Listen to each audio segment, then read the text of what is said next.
All right. We have one of the big winners from this past Wednesday night's UFC Jacksonville event, picking up a split decision win over Ray Borg in a super fun fight. No more mullet, but he traded in the flowing locks and got a hard fought win in return. Ricky Simone joins us right now. Ricky, how are you, man?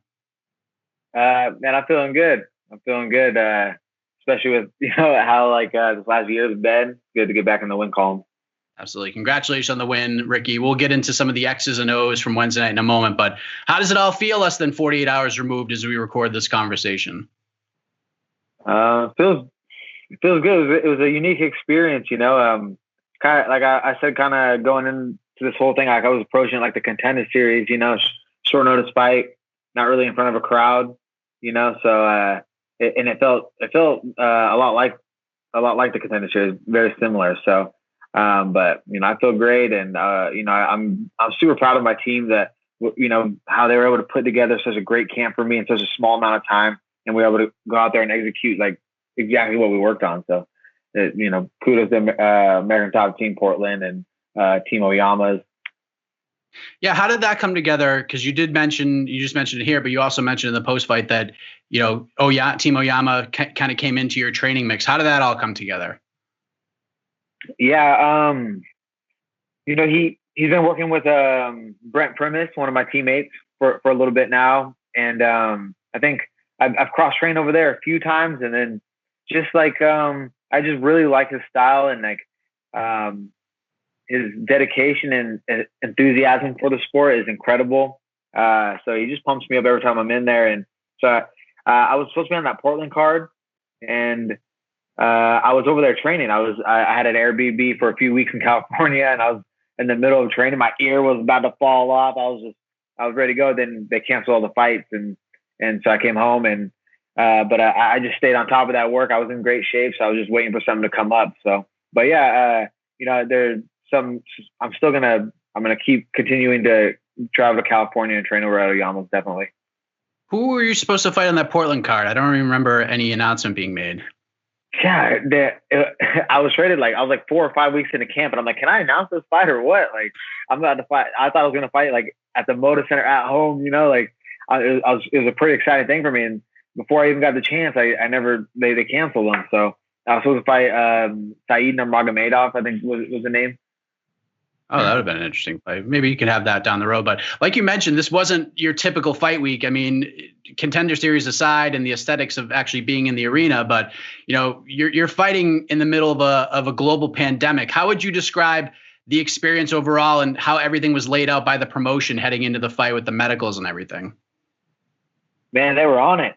Right when I get there, I'm doing temperature, antibody test, the actual coronavirus test, where they're sticking stuff in my brain. All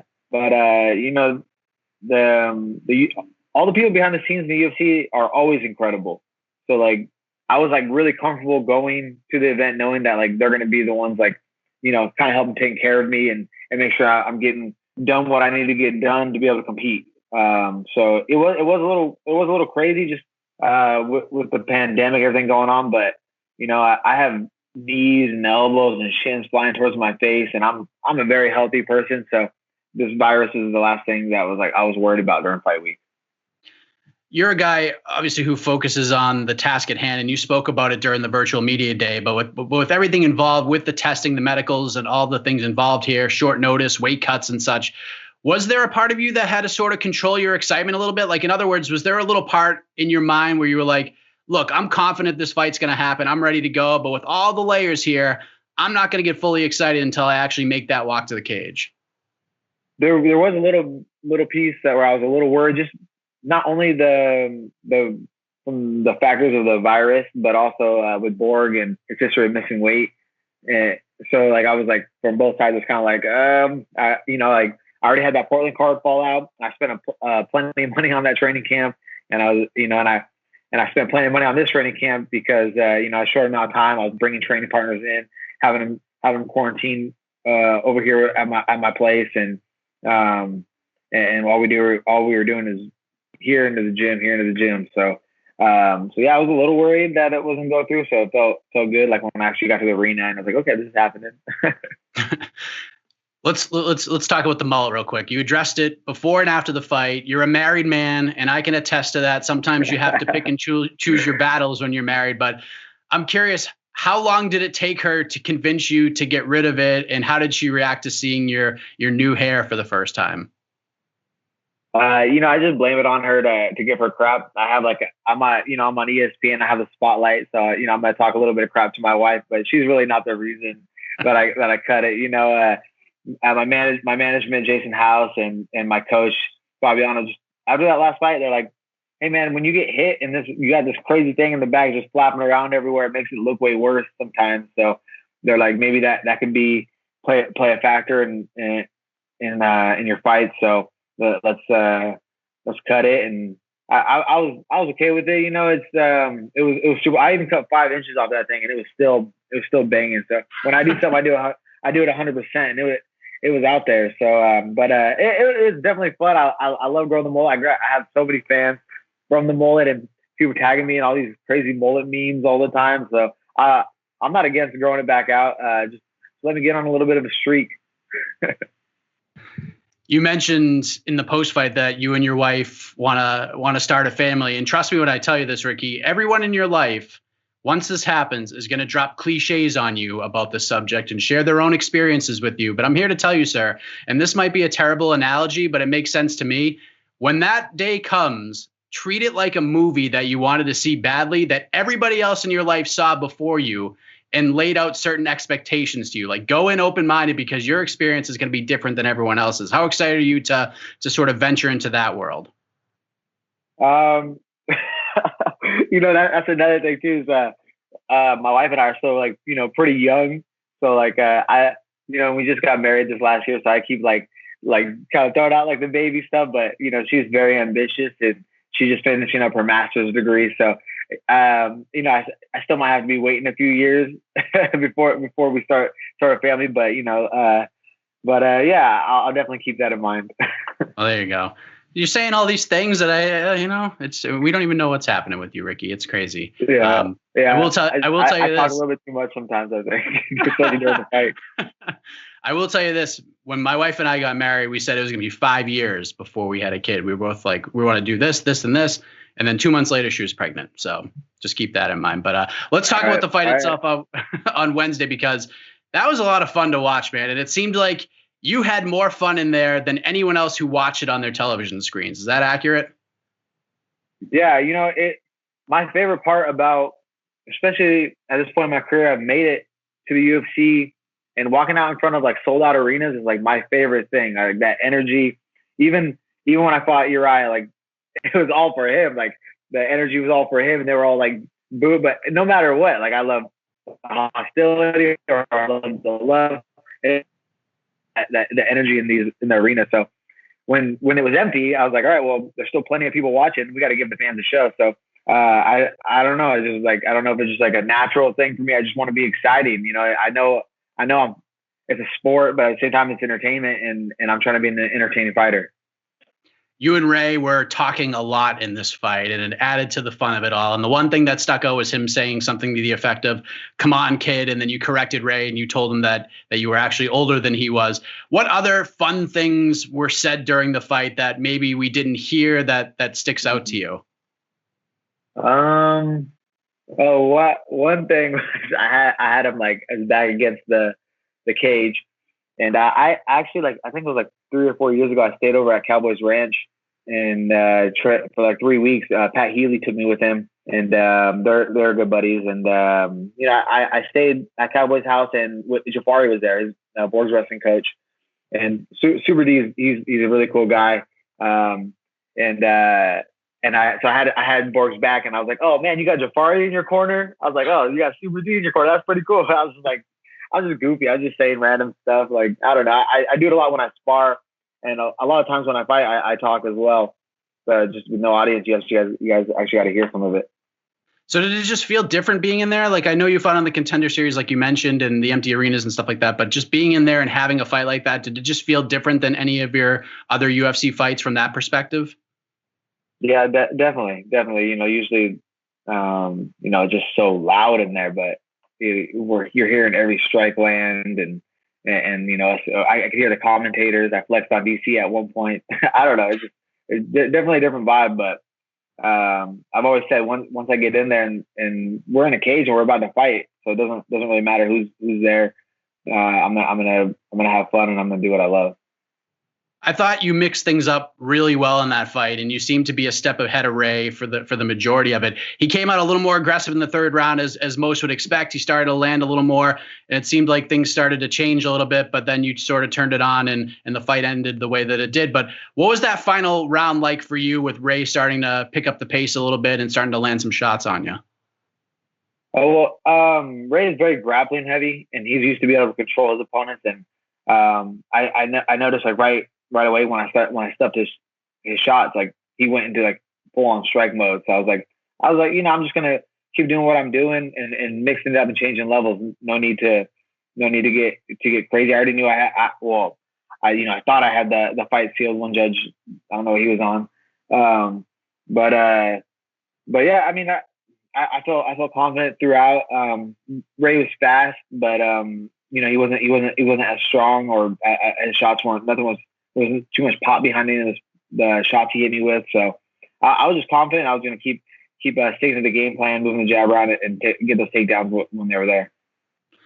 As a guy who was heading into this fight on back-to-back losses, and you told me during the media day on Monday that you didn't actually feel a lot of that pressure, you blocked it out, but you did admit after the fight that those thoughts did creep in your mind before the fight took place. And then after the fight, like you mentioned, Bruce Buffer is reading the scorecards, and it's clear it's going to be a split decision. What could possibly be going on in your mind at that moment? And then, you know, after the results are actually read, how did you react to that?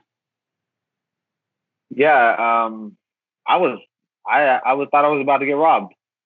You know, I heard, you know, I was watching the fights the previous Saturday, and I did hear some of the judging. I don't know if the same judges are there or if they're changing them out or what, but I noticed that there was some weird numbers. So I was kind of expecting that, but I thought it was very clear that I won the fight. So, you know, and you know, especially someone in my position, like I was coming in off of 2 losses, and you know, I clearly won the fight, and then one judge wants to try to give it to Ray.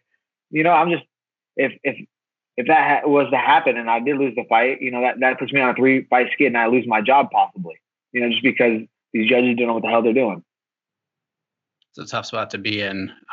Ray's been through a lot in his life, especially as a parent. He's been through so much, and I can't even imagine the road he's taken. But he's a guy, honestly, that's consistently on the back of my mind every time he fights, just because he's got all that stuff's weighing on him. It has to. But the guy gets in there and he competes, all things considered. He's fought for a world title before. What did you take away from sharing those 15 minutes with a guy like that?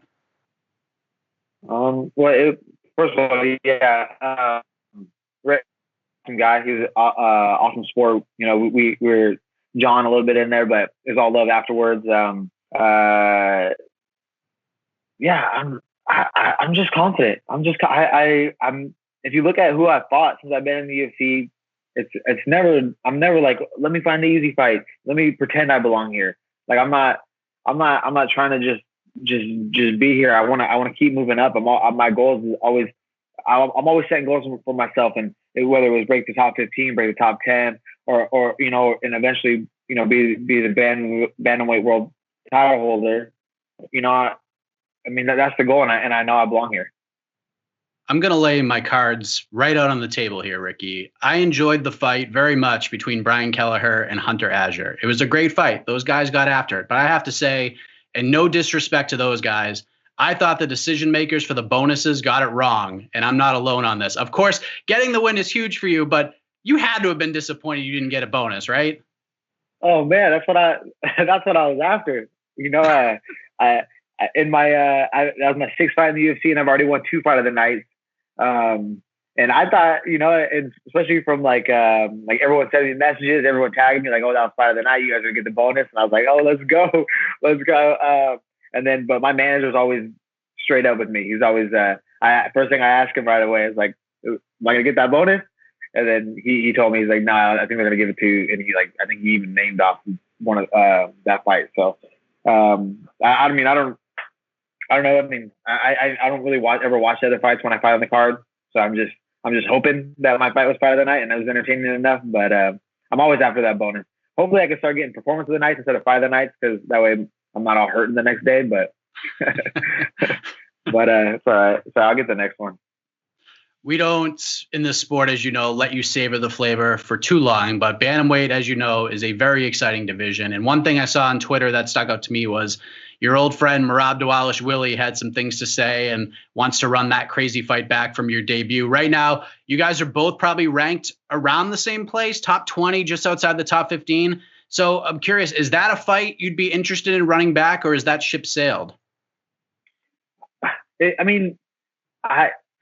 doesn't matter to me. The UFC wants me to fight. If they would want me to rematch him, I rematch him. Merab got me on best case scenario.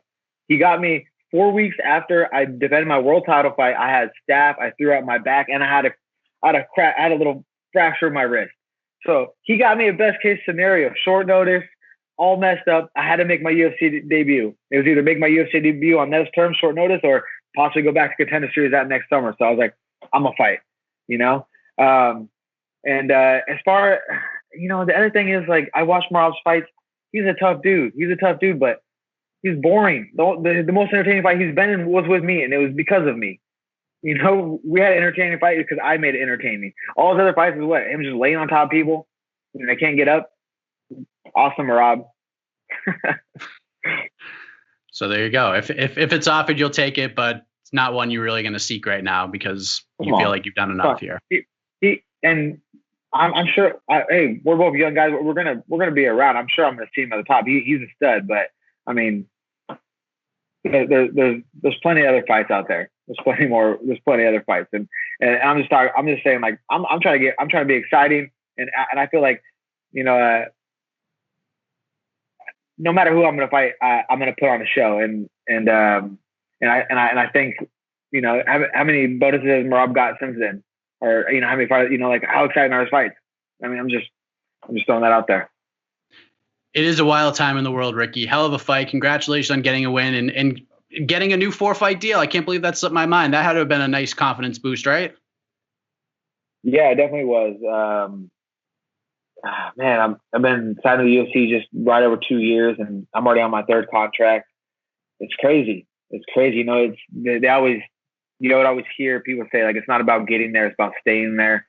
It's about longevity, and it's true. It's about making it to that next contract, getting that pay raise, and you know, I'm trying to, like, you know, like start a family. I just got married. I want to be able to buy, you know, our dream house and all of that. So it's great. I love fighting for the UFC. I wouldn't want to be anywhere else. Well, congratulations on all of that. I appreciate the time as always, Ricky. I know this is the kickoff of probably hours long of a media tour for you after that win. So enjoy it after a crazy week and look forward to seeing what is next for you, sir. I appreciate you. Thank you.